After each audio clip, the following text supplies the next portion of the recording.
ಉತ್ತರ ಕರ್ನಾಟಕದ ಹೆಮ್ಮೆಯ ರೈತ ಧ್ವನಿ ಟಿವಿ ಚಾನೆಲ್, ಬೆವರಿಗೊಂದು ಭರವಸೆ. ರೈತ ಧ್ವನಿ ನ್ಯೂಸ್ಗೆ ಸ್ವಾಗತ. ಕೊಟ್ಟೂರು ಪಟ್ಟಣದಲ್ಲಿ 76ನೇ ಗಣರಾಜ್ಯೋತ್ಸವದ ಸಂಭ್ರಮ ಆಚರಣೆ ಕಾರ್ಯಕ್ರಮ. ಕೊಟ್ಟೂರು ಪಟ್ಟಣದ ಗೌರ್ಲಿ ಶರಣಪ್ಪ ಸರ್ಕಾರಿ ಪದವಿ ಪೂರ್ವ ಮಹಾವಿದ್ಯಾಲಯದ ಮೈದಾನದಲ್ಲಿ ಕೊಟ್ಟೂರು ತಾಲೂಕಾ ಆಡಳಿತದಿಂದ ಭಾನುವಾರ ಹಮ್ಮಿಕೊಂಡಿದ್ದ 76ನೇ ರಾಷ್ಟ್ರ ಗಣರಾಜ್ಯೋತ್ಸವದ ಕಾರ್ಯಕ್ರಮದಲ್ಲಿ ರಾಷ್ಟ್ರಧ್ವಜ ನೆರವೇರಿಸಿ ಅವರು ಮಾತನಾಡಿದರು. ಸಂವಿಧಾನ ರಾಷ್ಟ್ರದ ಸರ್ವೋಚ್ಚ ಕಾನೂನಾಗಿದೆ.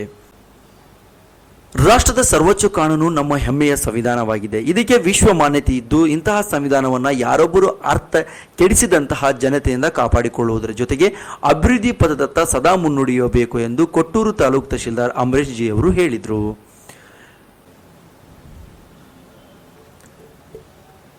ಈ ಸಂದರ್ಭದಲ್ಲಿ ವಿವಿಧ ಇಲಾಖೆಯ ವಿವಿಧ ಕ್ಷೇತ್ರಗಳಲ್ಲಿ ಸಾಧನೆ ತೋರಿರುವ A Nasrulla, T Hanumantha, N Barmappa, ಮಾಜಿ ಸೈನಿಕ ಹಾಗೂ ಶಿಕ್ಷಕ ಅಜ್ಜನ, ಪತ್ರಕರ್ತರಾದ ಸುಬೇವಲಿ, ಕೆಎಚ್ ದಾದಾಪೀರ್, ತುಂಗಭದ್ರಾ ಪತ್ರಿಕೆಯ ಮತ್ತಿತರು ಗಣ್ಯರನ್ನ ಶಾಸಕ ನೇಮಿರಾಜ್ ನಾಯಕ್ ಅವರು ಮತ್ತಿತರು ಸನ್ಮಾನಿಸಿದರು.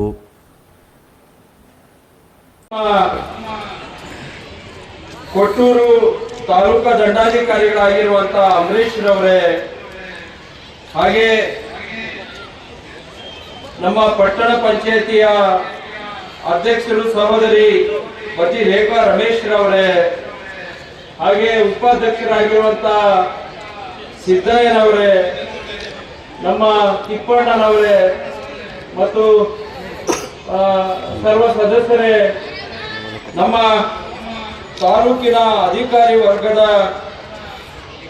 ತಾಲೂಕಾ ಪಂಚಾಯತಿಯ ಕಾರ್ಯನಿರ್ವಾಹಕ ಅಧಿಕಾರಿಗಳಾಗಿರುವಂತಹ ಆನಂದ್ ಕುಮಾರ್ ಅವರೇ ಮತ್ತು ಈ ಗ್ರಾಮದ ಹಿರಿಯರು, ಮಾಜಿ ಜಿಲ್ಲಾ ಪಂಚಾಯತಿಯ ಸದಸ್ಯರಾಗಿರುವಂತಹ ಹರ್ಷಣ್ಣನವರೇ, ಹಾಗೆ ನಮ್ಮ ಹಗರಿಬೊಮ್ಮನಹಳ್ಳಿಯ ಮಲ್ಲಿಕಾರ್ಜುನ್ ಅವರೇ ಮತ್ತು ಬಾದಾಮಿ ಅವರೇ ಮತ್ತು ನಮ್ಮ ಪೊಲೀಸ್ ವೃತ್ತ ನಿರೀಕ್ಷಕರಾಗಿರುವಂತಹ ವೆಂಕಟಸ್ವಾಮಿ ಅವರೇ, ನಸರುಲ್ಲಾ ಅವರೇ ಮತ್ತು ಕ್ಷೇತ್ರ ಶಿಕ್ಷಣಾಧಿಕಾರಿಗಳಾಗಿರುವಂತಹ ಪದ್ಮನಾಭ ಅವರೇ, ವೇದಿಕೆ ಮೇಲೆ ಉಪಸ್ಥಿತರಿರುವಂತಹ ಎಲ್ಲ ನಮ್ಮ ತಾಲೂಕಾ ಮಟ್ಟದ ಅಧಿಕಾರಿ ವರ್ಗದವರೇ ಮತ್ತು ಪತ್ರಿಕಾ ಮಾಧ್ಯಮದ ಗೃಹ ರಕ್ಷಕ ದಳದಿಂದ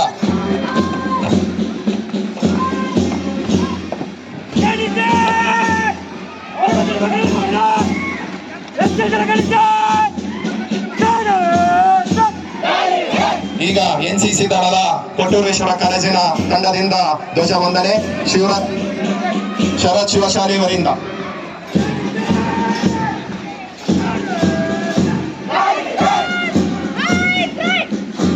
ರೋವರ್ಸ್ ಘಟಕ ಪದವಿ ಪೂರ್ವ ಕಾಲೇಜಿವರಿಂದ ಧ್ವಜ ವಂದನೆ.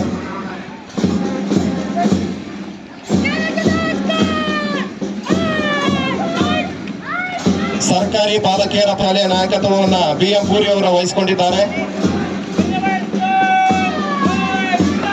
ಜ್ಞಾನಸೌಧ ಪ್ರಾಥಮಿಕ